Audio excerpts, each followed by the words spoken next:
Quantos anos, Chifrão, você tem? 6.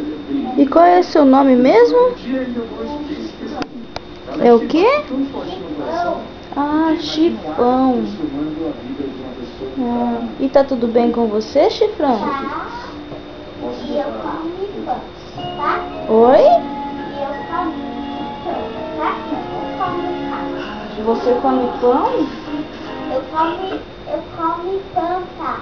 Ah, você come planta. Eu não como carne. Ah, você come planta. Que coisa, hein? Você acordou agora, Chifrão? Acordei. Que bom, hein? Você acorda tarde, hein, Chifrão? É. E como que é o nome da sua mãe e do seu pai? Ah, a minha mãe chama Pão. Ah, E meu pai chama Pera. Anderson. ah, é? Seu pai se chama Anderson? É. Ah, você é carinhoso, Chifrão? Hã? Você é carinhoso? Sou. E o que você vai fazer agora, Chifrão? Vou escovar o dente. Nossa, tem um monte de dente aí pra você escovar, né, Chifrão? É. E você gostou desse presente? Qual? Esse presente que você ganhou, Chifrão?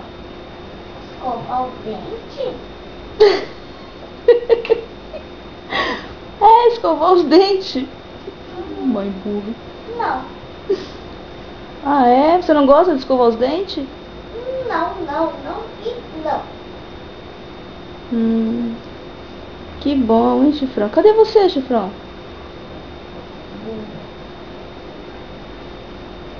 Bom dia, Chifrão. Bom. Tchau, Chifrão. Tchau. Bom dia! Esse safado. Safadão da mãe. Bom dia. Quem é esse? Chifão. É o Chifão. É? Você gostou desse chifão? Gostei. Quem te deu esse chifão? Arre. É? Tchau, beijo. Tchau, beijo.